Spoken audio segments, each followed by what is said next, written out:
لفظ اللہ کے معنی کیا ہے۔ دیکھیے جب بھی ہم کسی لفظ کی بات کرتے ہیں تو ہمارا ذہن فوراً جاتا ہے ڈکشنری کی طرف۔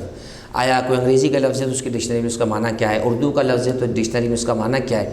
جب ہم لفظ اللہ بولتے ہیں تو ظاہر سی بات ہے کہ پہلی بات معلوم ہونی چاہیے کہ لفظ اللہ عربی زبان کا لفظ ہے، اور جب عربی زبان کا لفظ ہے تو ہمیں عرب کی ڈکشنری میں اللہ کا معنی دیکھنا پڑے گا۔ جب ہم لفظ اللہ کی لغت کی تحقیق میں جاتے ہیں، تقریباً 7 یا 8 کے قریب اقوال ہیں جو اس وقت ہمارے پیش نگاہ ہیں، یعنی 7-8 اقوال لغویوں میں مشہور ہیں، اہل لغت میں مشہور ہیں کہ اللہ کا لفظ اصل میں کس سے نکلا ہے۔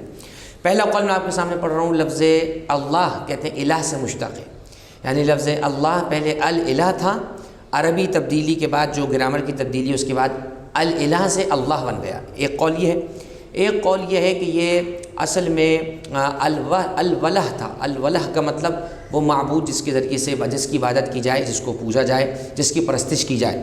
اور تیسرا قول یہ ہے کہ اس کا معنی یہ لفظ یتعلہ سے بنا ہے، یعنی الہ سے بنا ہے، اللہ سے بنا ہے، دونوں اس کی لغت موجود ہیں۔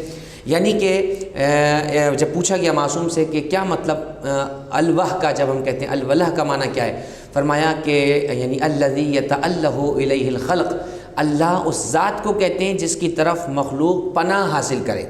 خلاصہ کلام یہ ہوا کہ لفظ اللہ کے بارے میں لغویوں میں بہت سارے اقوال پائے جاتے ہیں۔ مشہور قول یہی ہے کہ لفظ اللہ الالہ سے مشتق ہے، یعنی الہ کا معنی الذی یعبدو، وہ جس کے ذریعے وہ جس کی عبادت کی جائے۔ تو پروردگار کو اللہ اس لیے لغت میں کہا جاتا ہے کہ جس کی عبادت کی جاتی ہو، کی جاتی رہی ہو، جس کی عبادت کی جائے اسے اللہ کہا جاتا ہے۔ لغت میں جب ہم دیکھتے ہیں تو لفظ اللہ جو ہے یہ مشتق ہے، یعنی اس کو لیا گیا ہے کسی اور لفظ سے۔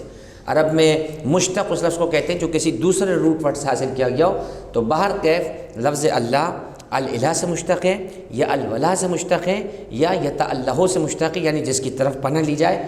تو خلاصہ کلام یہ ہوا کہ لفظ اللہ جو ہے عربی زبان کا لفظ ہے اور اس کے مختلف معنی ہیں، اور مشہور معنی اس کا یہ اللہ یعنی جس کی طرف پناہ کی جائے، پناہ لی جائے، جس کی عبادت کی جائے، جس کی پرستش کی جائے۔ اور یہ سارے کام اور یہ سارے جملے گھوم کر جاتے ہیں خداوند متعال کی ذات کی طرف جو اللہ ہے۔ تو لغت میں اللہ کا معنی الالہ یعنی معبود، جس کی پرستش کی جائے، جس کی عبادت کی جائے، اسے عربی زبان میں اللہ کہا جاتا ہے۔